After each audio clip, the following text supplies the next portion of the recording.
Hello everyone, welcome back in my YouTube channel. So आज मैं आपको पढ़ाने वाली हूँ क्लास 10th मैथमेटिक्स का चैप्टर नंबर 7 निर्देशांक ज्यामिति या कह सकते हैं कोऑर्डिनेट ज्योमेट्री। ठीक है, तो आज हम एक नए चैप्टर की स्टार्टिंग कर रहे हैं।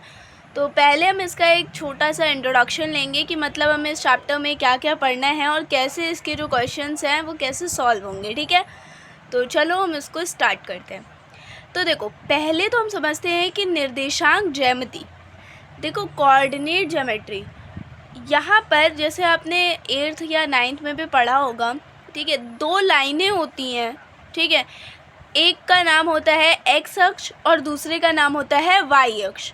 ठीक है, जब हम इधर साइड पे जाते हैं तो हमारा एक्स माइनस में होता है और जब हम इधर साइड पे जाते हैं तो हमारा एक्स पॉजिटिव होता है यानी प्लस में होता है। जब हम ऊपर की साइड बढ़ते हैं तो वाई अक्ष प्लस का होता है और जब हम नीचे की साइड आते हैं तो वाई अक्ष माइनस का होता है। ठीक है, इतना पॉइंट क्लियर है। अब देखो, जब ये दो लाइनें जो बनी होती हैं, ठीक है, ये इसको 4 पोर्शन में डिवाइड करती हैं। ठीक, ये होता है आपका फर्स्ट पोर्शन, ये होता है सेकेंड, ये थर्ड और ये फोर्थ। उसके अकॉर्डिंग मैंने यहाँ पे प्लस माइनस इस वजह से लिखा है क्योंकि जो फर्स्ट पार्ट के अंदर होता है वो वैल्यूज़ जो होती हैं वो प्लस प्लस होती हैं। जब सेकंड में होता है तो माइनस प्लस होता है, थर्ड में माइनस माइनस और फोर्थ में होता है प्लस माइनस। ठीक है, अब यहाँ पे ये जो इस सेंटर में जो बिंदु है इसको हम बोलते हैं मूल बिंदु। ठीक है, निर्देशांक, निर्देशांक किसको बोलते हैं? हम चैप्टर का नाम है निर्देशांक ज्यामिति, तो निर्देशांक किसको बोलते हैं?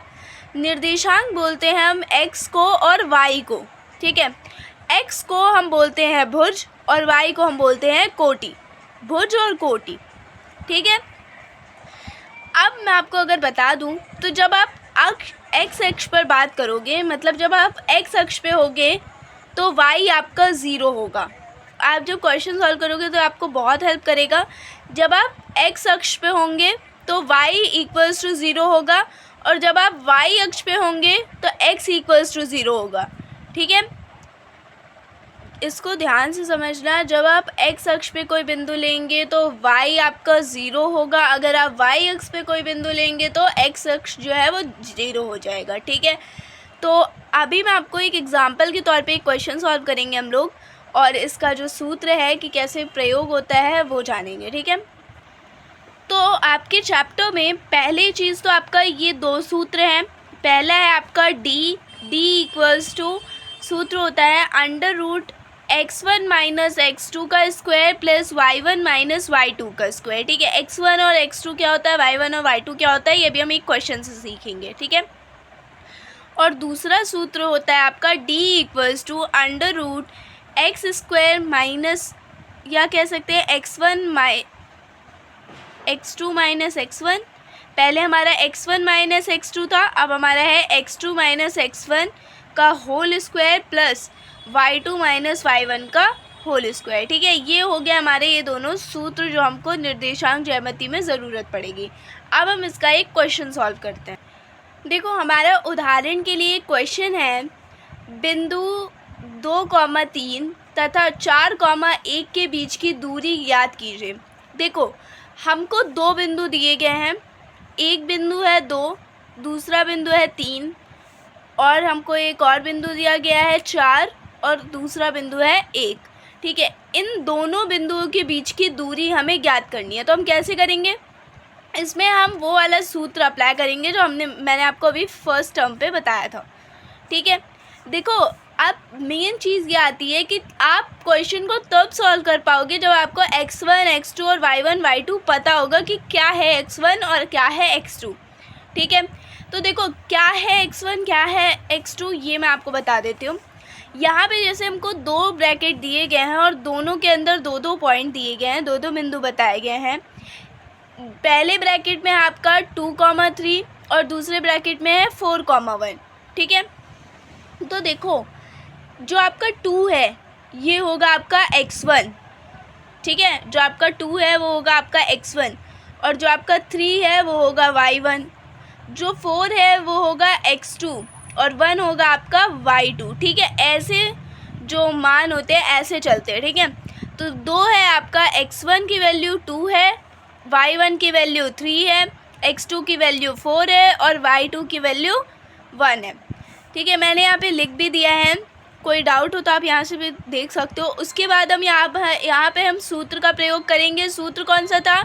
d equals to under root bracket में x1 माइनस x2 का square plus y1 minus y2 का स्क्वायर, ठीक है। तो सेम करेंगे, अंडर रूट तो हमको बनाने रखना ही है इसको, फिर ब्रैकेट में x1 की वैल्यू है 2 माइनस, तो माइनस लिखेंगे, x2 की वैल्यू है 4 और इसका स्क्वायर प्लस y1 की वैल्यू है 3 माइनस y2 की वैल्यू है 1, इसका भी स्क्वायर, ठीक है।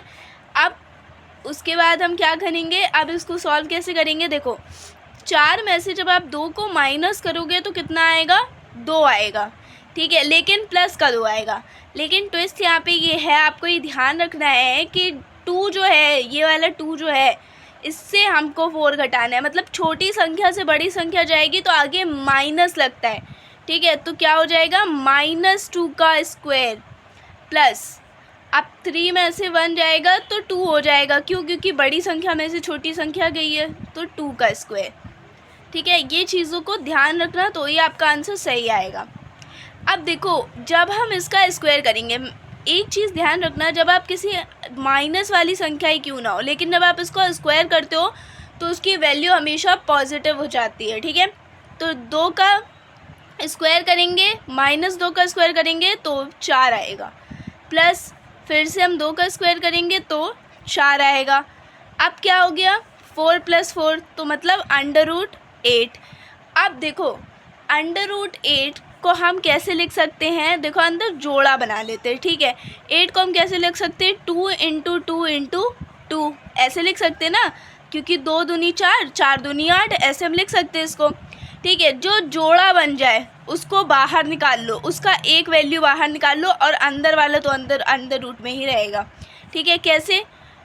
इसका जोड़ा बन गया तो ये दो एक जोड़ा बन गया, तो हमने 1 2 बाहर निकाल लिया। अब बचा क्या? √1 2, ठीक है। तो यहाँ पे लिख दिया हमने √2। ये हो गया हमारा इकाई, या कह सकते हैं ये हो गया हमारा आंसर इस फॉर एग्ज़ाम्पल का, ठीक है। तो इस क्वेश्चन का ये हमारा आंसर हो गया। होपफुली मैं उम्मीद करती हूँ कि आपको ये समझ में आया होगा।